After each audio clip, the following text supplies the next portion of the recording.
संतोष देशमुखच्या हत्येविषयी तीव्र निषेध आणि त्याची वेगळी चौकशी करावी हे मी किती वेळा बोलू. मी झाल्याच्या घटनेपासून 12 डिसेंबरचं माझं भाषण काढा, ऑनलाईन आहे.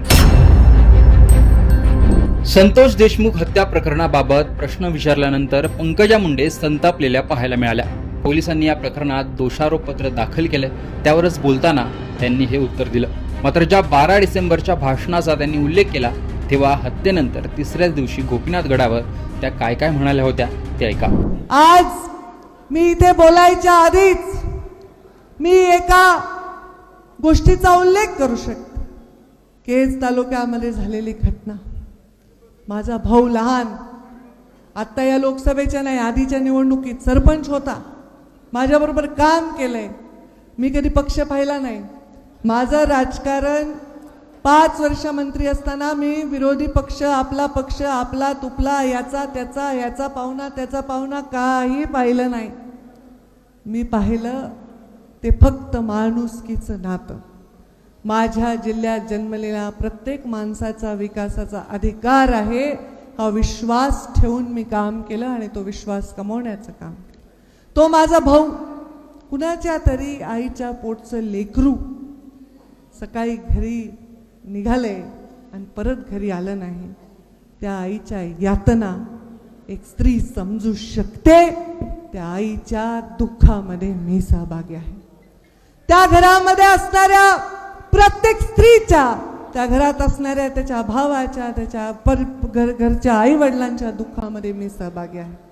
आज अशी परिस्थिती परत बीड जिल्ह्यामध्ये येऊ नये हीच मी ईश्वर चरणी, वैद्यनाथाच्या चरणी प्रार्थना करते आणि मुंडे साहेबांच्या चरणी प्रार्थना करते की अशा परिस्थितीशी लढण्याची सक्षमता आणि शक्ती हे माझ्या लोकांमध्ये होते.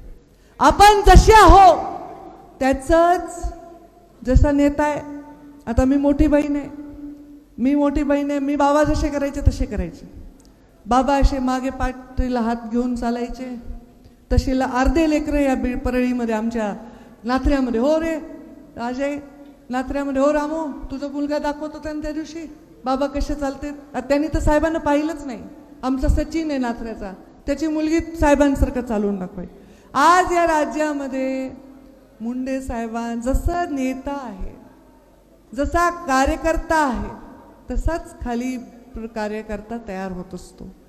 आपल्या कार्यकर्त्यांवर आम्ही आयुष्यामध्ये चांगलेच संस्कार करायचा प्रयत्न केलेला आणि माझ्या कार्यकर्त्यांकडून, माझ्या जवळच्या माणसाकडून कोणालाही नख सुद्धा लागलं नाही पाहिजे ही माझी अपेक्षा. माझ्या लोकसभेनंतर सुद्धा मी आव्हान केलं होतं, मन मोठं ठेवा. निवडणुका येतात आणि जातात. निवडणुकीमध्ये एखादा माणूस आपल्या विरोधात काम केलं म्हणून त्याच्या जीवावर उठायचं काही कारण नाही. पुढच्या निवडणुकीमध्ये बदल होत असतात. लोक भ्रमात जातात, लोक गंभीर विचार करत असतात प्रत्येक गोष्टीचा आणि एखाद्या दिवशी एखादा चकवा येत असतो राजकारणामध्ये. त्या चकव्याला मागे टाकायचं आहे आणि पुढे जायचं आहे. मोठं मन, राजासारखं मन ठेवलं पाहिजे आणि मनासारखा राजा लाभला पाहिजे. हे प्रत्येकाचं सोनं करायचं आहे जीवनामध्ये, हेच आमचं कर्तव्य आहे. त्या लेकराचा जीव गेला त्याच्याबद्दल, त्याची जी निर्घृणपणे त्याचा हत्या झाली त्याच्याबद्दल मी अत्यंत तीव्र संताप व्यक्त करते. त्या लेकराचा जीव गेला ह्याच्याबद्दल मनापासून दुःख व्यक्त करते. ते जे ठिकाण आहे ते दुःखाचं ठिकाण आहे, ते कुठल्याही राजकारणाचं ठिकाण नाही. पोटातून, मनापासून मी त्या लेकराचा जीव गेला ह्याच्याबद्दल दुःख व्यक्त करते. मी स्वतः देवेंद्र फडणवीसांना बोलले, मी स्वतः सेस्पींना बोलले आणि मी सांगितलं की याच्यामध्ये जोही कोणी दोषी असेल, जो खरा दोषी असेल, ज्यांनी खरंच याच्यामध्ये ह्या लेकराचा जीव घेतलाय, त्याला कडक शिक्षा झालीच पाहिजे हा माझा आग्रह. आज मी त्या लेकराला श्रद्धांजली वाहते. त्यांनी किती स्वप्न पाहिले असतील, सरपंच, उद्या निवडणूक लढायची, जिल्हा परिषद लढायची, काय काय स्वप्न असतील, ती स्वप्न अशी काढून घ्यायचा अधिकार कोणालाही नाही. तुम्हाला राग आलाय ना, एखाद्याने तुमचं कॉलर धरली ना, तुम्ही पण त्याचा धरा जास्तीत जास्त. एखाद्याने एक थोबाडीत मारली तुम्ही 2 मारा. एखाद्याचा जीव घ्यायला तुम्ही काही ईश्वर आहेत का, असुर आहेत, राक्षस आहेत? हे चालणार नाही. हे आपल्या जिल्ह्यात चालणार नाही. ह्याचं राजकारण सुद्धा चालणार नाही आणि अशा प्रकारचं वर्तन सुद्धा हे चालणार नाही. त्याबद्दल मी दुःख व्यक्त करते.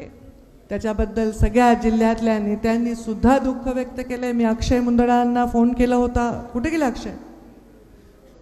हां, मी त्यांना फोन केला. म्हणलं आता बाबा, ते नेहमी मला म्हणते विमलताई नंतर ताई तुम्हीच माझ्या आईच्या जागी आहेत. तर मी म्हणलं आता माझं लेकरू म्हणून तूच जा, कारण माझी तब्येत बिघडलेली होती. मला अंथरुणातून निघता येईना. नागवेड्याचं दुखणं वाईट असतंय, ताप नुसता अशा ठणका. अशा परिस्थितीत डॉक्टर म्हणले कुठे अशा ठिकाणी जाऊ नका, गर्दीत जाऊ नका.